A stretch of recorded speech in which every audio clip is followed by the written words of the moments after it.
जी ही एक ऐसा सेक्टर है जहां पर आपको एक सेक्युलर डिमांड आती हुई दिख रही है। कोविड लॉकडाउन के बावजूद ये जो पैकेजिंग कंपनीज हैं, ये उसके आसपास का जो पैकेजिंग है वो बनाती है।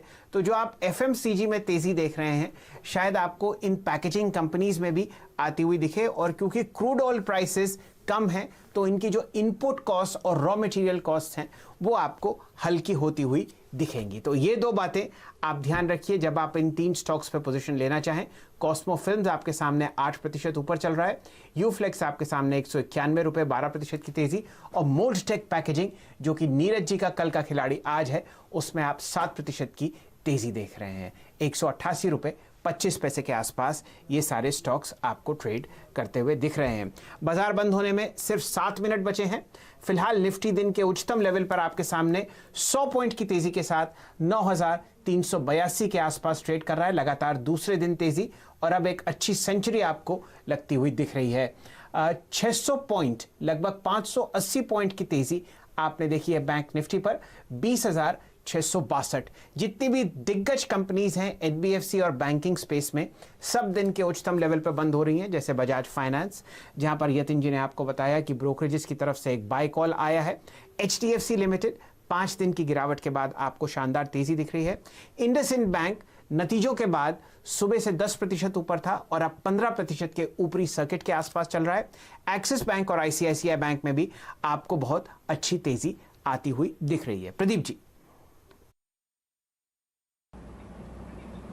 बिल्कुल, इंडसइंड बैंक में मैनेजमेंट की ओर से गाइडेंस इंटरेस्टिंग आया था कल निकल के। उन्होंने ये अंदाजा लगाया है, जो प्रोविजनिंग की है उसके अंदर, कि 25% लाइफ जून तक सामान्य हो जाएगी और बाकी की 25% जुलाई तक। उस हिसाब से उन्होंने इस बार प्रोविजन ले लिए हैं, जिस वजह से आपको मुनाफा कम होता हुआ दिखाई दिया।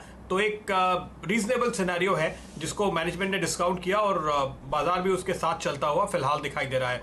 मेरी नज़र में फेडरल बैंक आया है इस बीच, और देखिए इसने जिस तरह से तेजी पकड़ी है, ये आपको एक ब्रेकआउट दिखा रहा है। क्लोजिंग बेसिस पे अगर आप नजर डालें इस लेवल की, जो आज की आप क्लोजिंग देख रहे हैं, ये इस पूरी स्विंग में, यानी 25 मार्च के आसपास जब से हमने बॉटम बनाया है, ये हाईएस्ट क्लोजिंग होगी। 2 दिन पहले भी मुझे याद है, बल्कि कल ही हमने आपको आखिरी सौदा में इस स्टॉक पे एक ब्रेकआउट और एक तेजी का कॉल दिया था, और आज बहुत ही शानदार फॉलो अप आप आते हुए देख रहे हैं।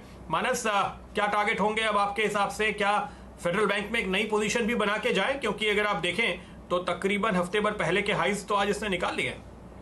प्रदीप जी, मेरी नजर भी फेडरल बैंक पे थी, और अगर आप एक बीटीएसटी कॉल पूछते तो मेरा पिक फेडरल बैंक ही होता। और उसका एक बड़ा रीजन ये है कि 20 डे मूविंग एवरेज ब्रेक हुआ है। जब पिछला मूव देखने को मिला था तभी भी 20 डे मूविंग एवरेज के ऊपर स्टॉक क्लोज नहीं हुआ था, लेकिन आज स्टॉक अपने 20 डे मूविंग एवरेज के ऊपर क्लोज हो रहा है। बेहतर वॉल्यूम देखने को मिल रहे हैं, तो खरीदारी करें। बीटीएसटी के तौर पे कर सकते हैं, पोजिशनल तौर पे कर सकते हैं। पोजिशनली अगर आप एक ट्रेड ले रहे हैं तो आपके टारगेट 58 के रहेंगे। बीटीएसटी की तरह ले रहे हैं तो आपके टारगेट 52 के रहेंगे। दोनों केसेस में स्टॉप लॉसेज 45.50 के नीचे रहेंगे। जाते जाते नजर डालेंगे आईओएल केमिकल्स पर। यहाँ पर शुरुआती तेजी हम लोगों ने पकड़ी थी, ब्रेकआउट बहुत शानदार हुआ था, और अभी कंपनी ने खबर दी है एक्सचेंजेस को कि सरकार ने उसको एक 3 स्टार एक्सपोर्ट हाउस की तरह रिकग्नाइज किया है। तो आईओएल केमिकल्स पर ध्यान दीजिए। यहाँ पर आपने वॉल्यूम और प्राइस एक्शन आज बहुत अच्छी तरीके से बढ़ता हुआ देखा है। 25 लाख शेयर ट्रेड हुए हैं और लगभग 300 के आसपास आपको आईओएल केमिकल्स एंड फार्मास्यूटिकल्स बंद होता हुआ दिखेगा। प्रदीप जी। बहुत ही शानदार खबर आपके लिए आती हुई एक तगड़े आउट परफॉर्मेंस के बाद, तो ये स्टॉक आपको अभी भी और मुनाफा कमा कर देगा, और एक बहुत ही फेवरेट स्टॉक रहा है ये सीएनबीसी आवास का। आपने लगातार इस पर कॉल्स लिए हैं। चलिए, बाजार आ चुके हैं अपने आखिरी मिनटों में, तो क्लोजिंग की तरफ बढ़ते हैं। निफ्टी आज आपको 6 हफ्तों के हाईस पे बंद होता हुआ दिख रहा है। 9,400 के काफी करीब हम पहुंचे, मेरे ख्याल से 9390 इसके पहले का हाई था, उसके ऊपर आप निकल चुके हैं। तो ये एक नए हाई लेवल आपको इंट्राडे बेसिस पे तो दिख ही रहे, लेकिन एक इनफैक्ट क्लोजिंग बेसिस पे दिख रहे हैं। ये ज़्यादा अच्छी बात है, पर ज़्यादा खुशी मुझे निफ्टी बैंक को देखकर है, क्योंकि वो अक्सर अटक जाता है और वो एक ब्रेक लगा देता था निफ्टी के लिए, लेकिन आज उसने लीड किया है। और हम आपको हमेशा कहते हैं कि जब बैंक चलता है तो निफ्टी तो उड़ता ही है। निफ्टी में अगर आप नज़र डालें तो निफ्टी मिड कैप पे भी नज़र रखिए, करीबन 1.5% की तेज़ी वहाँ पे है। मार्केट ब्रेथ आपको पॉजिटिव दिखाई देगी, 3 स्टॉक नीचे तो 4 ऊपर, और बहुत ही शानदार परफॉर्मेंस अलग अलग सेक्टर्स की ओर से आता हुआ तो चलिए आइए नजर डालते हैं उन स्टॉक्स पे जिन्होंने आज खास तौर पे मदद की है बाजार की इस पूरी तेजी में। निफ्टी गेनर्स की बात करते हैं। इंडसइंड बैंक पे नजर डालिए, बजाज फाइनेंस, एक्सिस बैंक और HDFC। तो इंडसइंड के नतीजों ने खुश किया है। एक्सिस बैंक के नतीजे आने से पहले ही बाजार इसमें तेजी दिख रहा है और एक खबर तो आ ही चुकी है, वो ये कि ये मैक्स लाइफ इंश्योरेंस में 30% हिस्सा खरीद रहे हैं। दरअसल 2% है, 28% और खरीदेंगे। उसके साथ साथ आपने HDFC में तेजी देखी, जिसके पीछे सारे हाउसिंग फाइनेंस के स्टॉक्स तेजी से बढ़ते हुए नजर आए और बजाज फाइनेंस तो अभी आपको मोटा भाई बता ही रहे थे।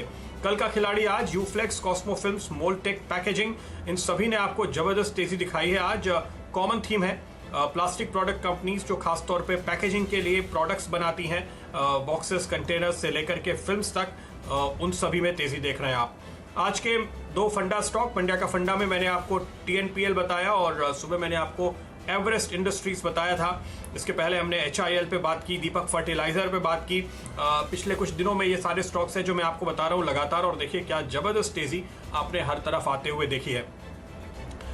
NBFCs में आज सबसे तगड़ी खरीदारी देखने को मिली। तो बजाज फाइनेंस के पीछे पीछे Chola finance, M&M finance, Canfin homes और हाँ मनप्पुरम तो भूले ही मत। आज सुबह हमने पकड़ा था 10% का स्विंग पहला सौदा से आखिरी सौदा के बीच, लेकिन क्या वॉल्यूम है। नजर डालिए आरती इंडस्ट्रीज पे, एक और ब्रेकआउट जो हमने सुबह पकड़ा। नजर डालिए नेशनल पेरोक्साइड पे जो था कल का खिलाड़ी आज। नजर डालिए नोसिल पे जो था आज का जैकपॉट शेयर, और नजर डालिए विनती ऑर्गेनिक्स पे। ये सारे केमिकल स्टॉक्स तगड़ी तेजी दिखाने वाले। नोवाटिस पर बात हुई आखिरी सौदा में, आप इसमें तगड़ा मूव आते हुए देख रहे हैं। फेडरल बैंक हमने आपको कल बताया और आज देखिए बहुत ही शानदार ब्रेकआउट के साथ बंद होता हुआ। RBL बैंक में कुछ बड़े निवेशकों की नजर पड़ी है, फंड्स की, और NIIT टेक, ये कुछ और स्टॉक्स हैं जहां पर आज आपने काफी अच्छी तेजी आते हुए देखी है मिड कैप स्पेस में। तो ये आउट परफॉर्मिंग स्टॉक्स रहे, लेकिन बेहतरीन दिन भले ही हो, कुछ स्टॉक्स आपको वीकनेस दिखा रहे हैं। सन फार्मा सुबह से कमजोर होने लगा था। इसके अलावा वेदांता, कोल इंडिया और एशियन पेंट्स। और ये बच चुके हैं आपके लिए क्लोजिंग की घंटी। तो क्लोजिंग बेल के बाद फाइनल फिगर, प्रोविजनल फिगर माफ कीजिएगा, निफ्टी, बैंक निफ्टी के आपकी नजर में आएंगे। आज के दिन जो क्लोजिंग आप होते हुए देख रहे हैं, हम काफी करीब पहुंचे 9400 के आसपास। निफ्टी के लिए ये 6 हफ्तों की हाईएस्ट क्लोजिंग फिगर है प्रोविजनली। शायद फाइनल फिगर 9400 के ऊपर ना आए, फिर भी वो रिकॉर्ड लेवल जरूर होगा, आप ये मान के चल सकते हैं, क्योंकि अच्छी तेजी दिखाई है हमने आखिरी मिनटों में। निफ्टी बैंक 20,740 के करीब पहुंचता हुआ नजर आया। 20,500 का हर्डल पार करने के बाद इसने मुड़ के नहीं देखा है, और मुझे याद है हमारे एक्सपर्ट्स आपको बता रहे थे मानस कि ये आपको 21,000 के ऊपर निकलता हुआ नजर आएगा। श्रीकांत की भी यही राय थी। तो निफ्टी बैंक के लिए कल 21,000 के टारगेट पर नजर होगी। शैल जी, वायदा बाजार के संकेत क्या कहते हैं? प्रदीप जी, शानदार आपने इसमें क्लोजिंग आते हुए देखी है। आप देखिए दिन के उच्चतम लेवल